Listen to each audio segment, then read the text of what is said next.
चार ज्ञान की बातें। नमस्कार दोस्तों। एक समय की बात है, एक छोटे से गांव में हीरालाल अपनी पत्नी विमला के साथ रहता था। हीरालाल का एक बेटा था जिसका नाम मनु था। मनु बहुत ही मूर्ख था। वह कोई भी काम ठीक से नहीं करता था। घर में रहकर वह सिर्फ आराम की रोटियां तोड़ता रहता था। हीरालाल और विमला अपने बेटे मनु से बहुत परेशान रहते थे। वह उसे कुछ कमाने को कहते, पर वह बहुत बड़ा मूर्ख था। उसे कोई भी काम नहीं आता था और ना ही उसे कोई कुछ काम देता था। एक दिन परेशान होती हुई विमला हीरालाल से कहती है, सुनिए जी, मनु की उम्र 24 साल की हो गई है। अब तक ना कुछ यह कमाता है और ना ही घर से बाहर निकलता है। मैं तो कहती हूँ कि आप इसकी शादी ही करवा दीजिए। क्या पता इसकी पत्नी अपने साथ इसका भाग्य लेकर आए। हीरालाल बोला, तुम ठीक कह रही हो मनु की माँ, अब हमें इसकी शादी तो करनी ही पड़ेगी। मैं एक काम करता हूँ, इस मूर्ख के लिए एक अच्छी सी लड़की देख लेता हूँ, जो थोड़ी पढ़ी लिखी भी हो और चालाक भी। यह तो बहुत बड़ा मूर्ख है, इससे तो कुछ होगा नहीं। इसके बारे में हमें ही सोचना पड़ेगा। विमला बोली, मैं भी यही सोच रही हूँ। अगर इसकी चालाक पत्नी आ जाएगी तो इसकी जिंदगी भी सुधर जाएगी, नहीं तो इसे कोई भी मूर्ख बनाकर चला जाएगा। आप एक काम कीजिए, जल्दी से इसकी शादी करवा दीजिए। कुछ ही दिनों में हीरालाल अपने मूर्ख बेटे की शादी करवा देता है। मनु की पत्नी मोहिनी अपने साथ कुछ दहेज भी लेकर आई थी। उसी दहेज से हीरालाल के घर का गुजारा हो रहा था। लेकिन कुछ ही दिनों में दहेज के पैसे भी खत्म हो गए और सारा सामान भी खत्म हो गया। अब तक मोहिनी भी यह समझ गई थी कि उसका पति बहुत बड़ा मूर्ख है, उसे कोई काम भी नहीं देगा। इसलिए वह अपने ससुर से कहती है, पिताजी, आप घर के बड़े हैं, मैं आपसे कुछ कहना नहीं चाहती थी, पर मैं क्या करूं, अब मैं मजबूर हूं। मैं चाहती थी कि घर की बात बाहर न निकले, मगर इस तरह से घर नहीं चलेगा। घर में कुछ भी नहीं है, कब तक यह सब कुछ ऐसे ही देखती रहूं। आपने अपने मूर्ख बेटे की शादी मुझसे करवा दी। आपके बेटे के साथ शादी करके मेरी तो किस्मत ही फूट गई है। वह कोई भी काम नहीं करते हैं, बस दिन भर घर में बैठे रहते हैं। हीरालाल अपनी बहू के मुंह से अपने बेटे के बारे में यह बात सुनकर गुस्से में हुआ। फिर उसने अपनी बहू से कहा, बहू, वह तुम्हारा पति है, तुम उसके बारे में ऐसे नहीं बोल सकती। पत्नी को हमेशा अपने पति की इज्जत करनी चाहिए। ससुर की बात सुनकर मोहिनी बोली, उसमें पति वाले कोई गुण भी तो होने चाहिए जिससे मैं उसकी इज्जत करूं। जो आदमी अपने परिवार का पेट नहीं भर सकता, उसकी इज्जत कौन करेगा। इज्जत उसकी होती है जो घर में 2 पैसे कमा कर लाता हो। दिन भर घर में रहने वाले की कोई इज्जत भला कैसे करेगा। हीरालाल बोला, बेटी, तुम इतना गुस्सा क्यों कर रही हो? तुम भी मनु को समझाओ कि वह कुछ काम करे। मोहिनी बोली, पिताजी, मैं उन्हें क्या समझाऊं? मैं तो उन्हें समझा समझा कर थक चुकी हूँ। वह मेरी बात सुनते ही कहाँ है। बस उन्हें सारा दिन आराम करना होता है।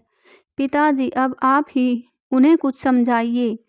फिर अगले ही दिन हीरालाल मनु से कहता है, अरे बेटा, अब तुझे कोई काम धाम करना चाहिए। अगर तू कुछ काम नहीं करेगा तो घर कैसे चलेगा। तेरी पत्नी तेरी वजह से परेशान रहती है। बेटा, तू एक काम क्यों नहीं करता? तू कहीं से कुछ भी ज्ञान सीख ले। यह कुछ पैसे हैं, तुम इन पैसों से अपने पास रख। मनु पिताजी की बात मानकर ज्ञानी को ढूंढने निकल पड़ता है। कई दिन भटकने के बाद मनु को जंगल में एक साधु बाबा मिले। साधु बाबा को प्रणाम कर मनु ने कहा, बाबा, सुना है आप बहुत बड़े ज्ञानी हैं। आप लोगों को ज्ञान देते हैं। मैं कई दिनों से एक ज्ञानी को ही ढूंढ रहा था, फिर लोगों ने मुझे आपके बारे में बताया। इसलिए ज्ञानी बाबा, आप मुझे कुछ ज्ञान दीजिए, मैं बहुत ही कष्ट में हूँ। साधु बाबा बोले, बेटा, तुम्हारा कल्याण हो। बेटा, बिना ज्ञान के मनुष्य को कष्ट तो होगा ही। मैं तुम्हें ज्ञान जरूर दूंगा, मगर मैं मुफ्त में किसी को ज्ञान नहीं देता। उसके लिए तुझे मेरे को कुछ पैसे देने पड़ेंगे। मनु बोला, साधु बाबा, आप मुझे ज्ञान देने के कितने पैसे लेंगे? एक ज्ञान का 1 पैसा। हीरालाल ने मनु को 70 पैसे दिए थे, मगर अब मूर्ख मनु के पास 4 पैसे ही बचे थे। वह ज्ञानी बाबा को दे दिए। 4 पैसे लेकर ज्ञानी बोले, तुमने मुझे 4 पैसे दिए हैं, इसलिए मैं सिर्फ 4 ही ज्ञान की बातें बताऊंगा। बहुत ही ध्यान से सुनना और इसे याद रखना। पहला ज्ञान यह है कि जिस बात को 5 आदमी बोले उसे सच मान लेना चाहिए। दूसरा ज्ञान यह है कि धन प्राप्त होने पर किसी को भी बताना नहीं चाहिए। तीसरा ज्ञान यह है कि पत्नी को कभी भी सच नहीं बताना चाहिए। और चौथा ज्ञान यह है कि हमें अपने स्वामी या राजा को सच ही बात ही बतानी चाहिए। ज्ञान की चारों बातों को अच्छी तरह से याद रखना। अब मूर्ख मनु अपने घर की ओर निकल जाता है।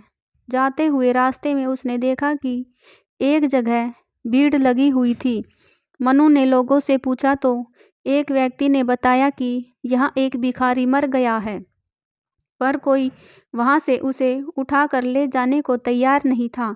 तभी मूर्ख मनु वहाँ पर पहुँचा और बोले, भाई, तुम इतने सारे लोग हो, इस लाश को उठाकर कहीं जंगल में अंतिम संस्कार कर दो।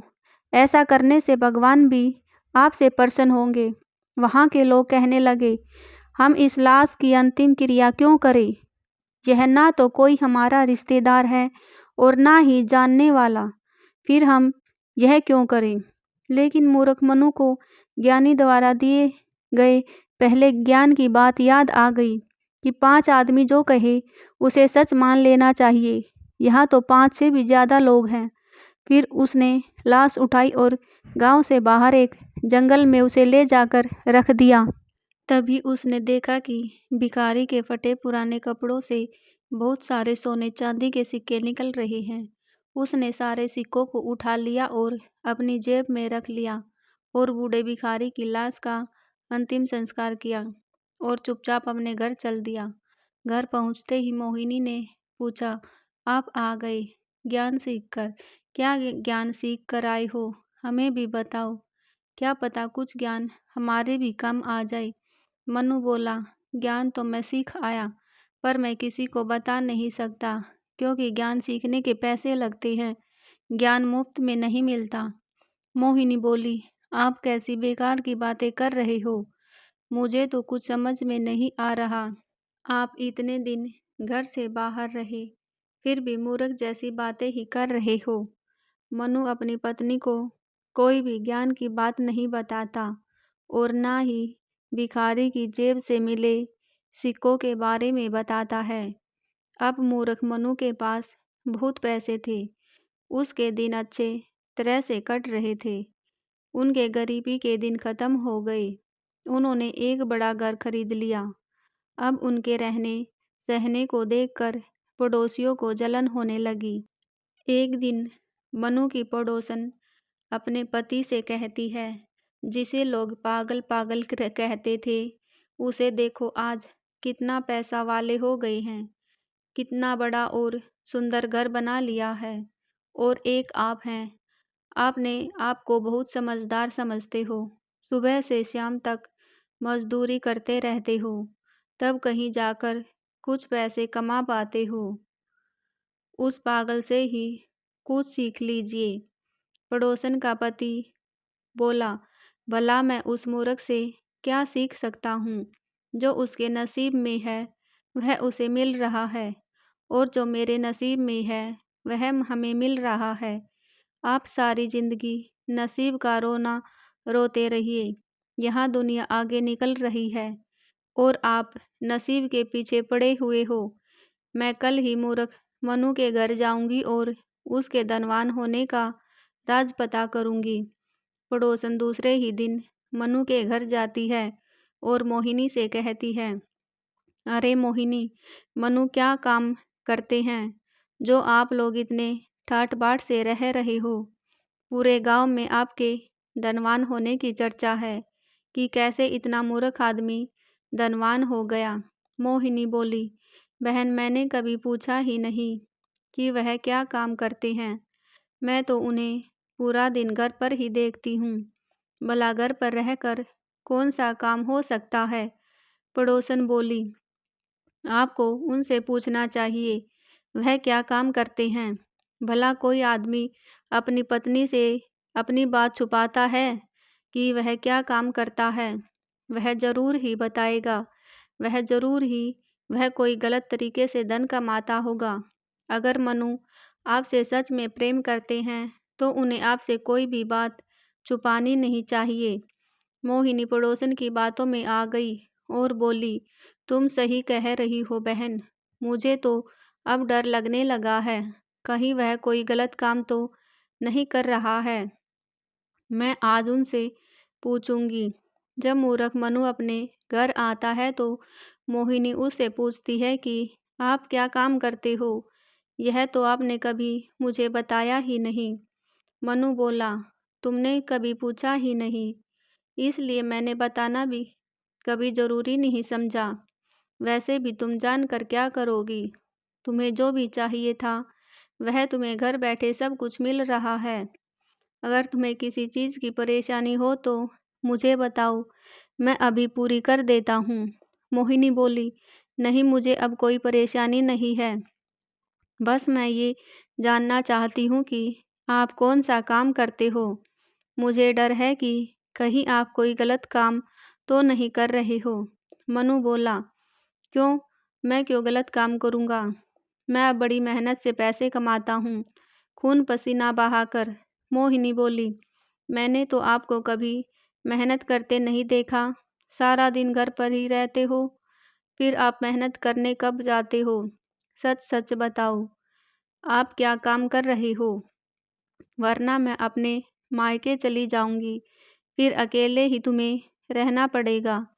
मनु अपने मन में सोचने लगा कि ठीक है, मैं इसे बता ही देता हूँ कि मैं क्या काम करता हूँ। फिर उसे साधु बाबा की दूसरी ज्ञान की बात याद आती है कि पत्नी को कभी सच नहीं बताना चाहिए, इसलिए वह अपनी पत्नी से झूठ बोलता है।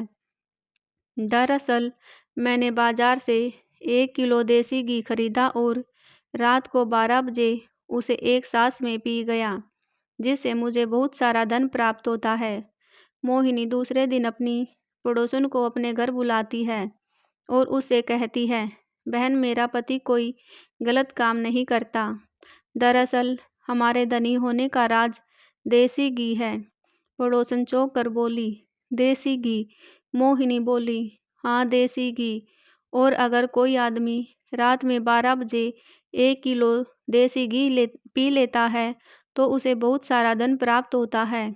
यह बात तुम किसी को मत बताना। तुम मेरी बहुत अच्छी सहेली हो, बस इसलिए बता रही हूँ। यह बात सुनकर पड़ोसन बहुत खुश होती है। धनवान होने का राज तो पता चल गया।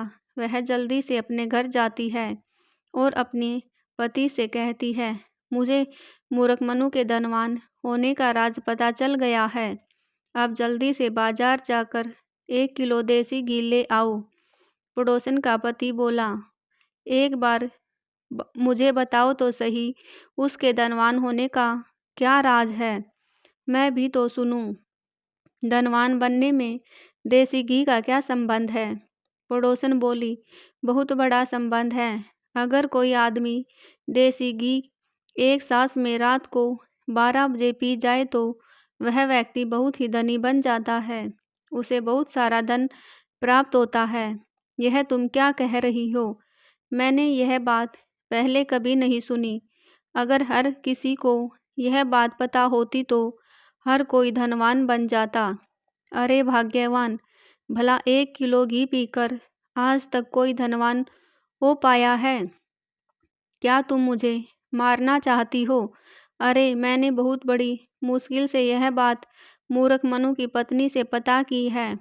अब सारा समय यहीं बैठे बैठे पूछते रहोगे या फिर बाजार जाकर 1 किलो देसी घी लेकर आओगे? और फिर क्या था, पड़ोसन का पति बाजार जाकर 1 किलो देसी घी ले आता है और फिर दोनों पति पत्नी रात 12 बजने का इंतजार करने लगे। जैसे ही 12 बजते हैं, पड़ोसन अपने पति को 1 किलो देसी घी एक साथ में पिला देती है। घी पीने के बाद उसके पेट में बहुत जोरों का दर्द होने लगता है। पेट दर्द इतना जोरों का होता है कि वह तड़पने लगता है। पड़ोसन का पति दर्द से तड़प कर बोला, मुझे बहुत जोरों का दर्द हो रहा है। लगता है अब मेरा अंतिम समय आ गया है। भाग्यवान, यह तुमने क्या कर दिया? मेरे पेट में बहुत जोरों का दर्द होने लगा है। वह उल्टी करने लगता है और अंत में वह मर जाता है। पड़ोसन का पति मर गया तो पड़ोसन राजा के पास जाकर मनु की शिकायत करती है। महाराज, मैं लूट गई, बर्बाद हो गई, मेरा कुछ नहीं बचा, सब कुछ खत्म हो गया। राजा बोला, क्या हुआ, हमें कुछ बताओ। पड़ोसन रोते हुए बोली, महाराज, मेरे पति का देहांत हो गया है। उन्होंने 1 किलो देसी घी पी लिया था, जिससे उनके पेट में दर्द हुआ और वह मर गया। राजा कहते हैं, क्या बेकार की बात कर रही हो?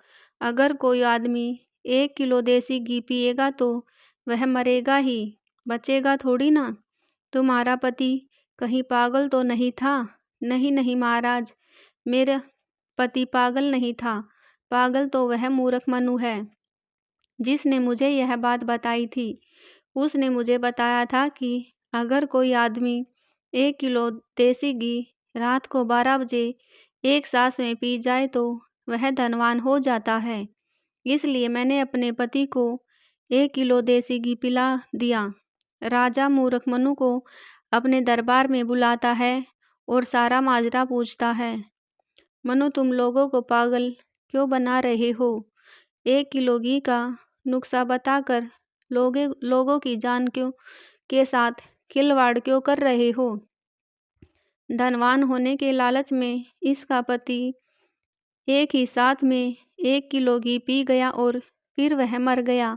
इसके लिए तुझे कड़ी से कड़ी सजा मिलेगी।